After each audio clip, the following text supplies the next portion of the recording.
خالد بن ولید زیارت لزه ورغلیم په شام کې یو ښار دی حمص، هلته هغه خښ دی او زویم ورسره خښ دی. زویم بهادر او دی او مشهور کارنامې ملکونه یې فتح کړي. نو بار یو کتبه لګېدلې ده د ګټې او د هغه آخري خبرې پې لیکلي شوي.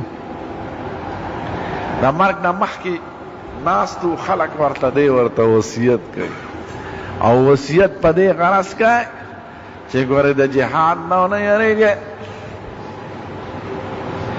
د مرګ د یارې د وجې نه صبر به کې ځان به کلک کې.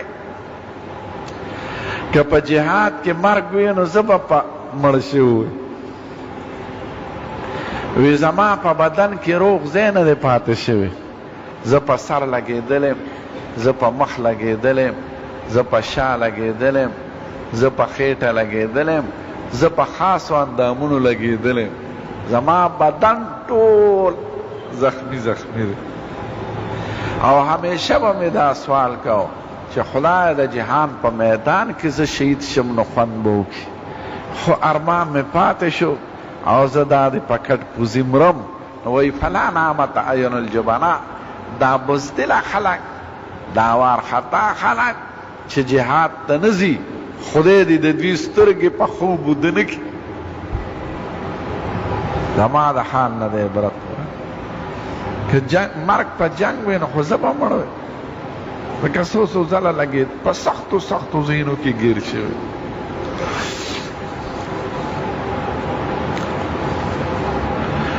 یو ځل 15,000 کسان دي دوی او د 2 لکو سره مقابله ده.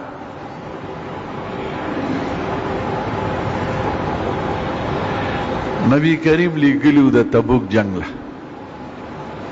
نو دا 15,000 کسانو دوی یو ځای ته چې ورسېدل، د سعودي عربو نه مخکې علاقه ده معان، دا شمال علاقه، او خبر شو چې 2 لکه فوج دی، 1 لاک مقامی دی او 1 لاک بادشاه را لېږلی دی هرقل،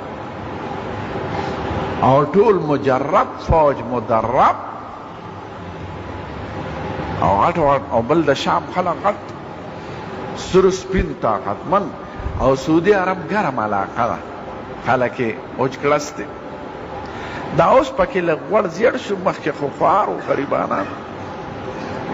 نو د خوار ملک او د ګرم ملک خلک اوچکړسي.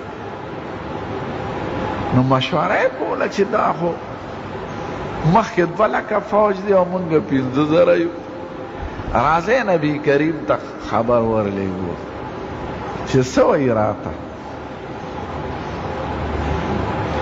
بیا مشوره کوله، یو پاسېد وی یارونو مو خو ګرځو شهادت پسې، او شهادت زمونږ د ژوند مقصد دی، که مړه شو خدا زمونږ ارمان پوره شو.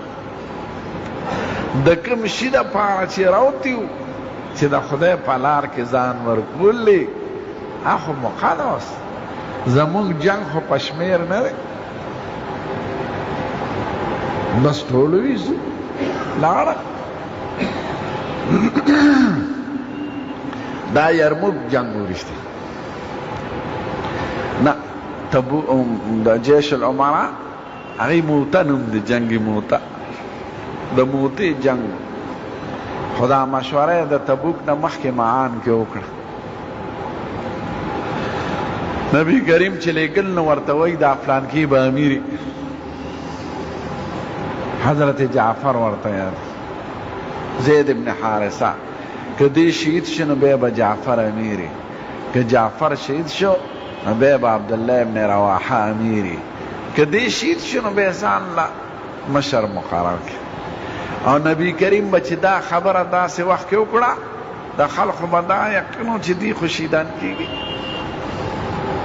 لاړه ابه د کبډي په شان جنګ و، یو طرف ته به پاره وه بل طرف ته به پاره وه، چې بیا به سخت شو نو بس یو بل ته به لاس واچو، خو مخکې به د پرې جنګ. نو امیر به مخکې ورته، زید ابن حارث سم مخکې شو شهید شو، بیا جعفر صاحب مخکې شو، لاس کې جنډم به په لاس ولګېد، لاس ته پرېوت، بل ته یې لاس کړی هغه ولګېد، هغه ته پرېوت.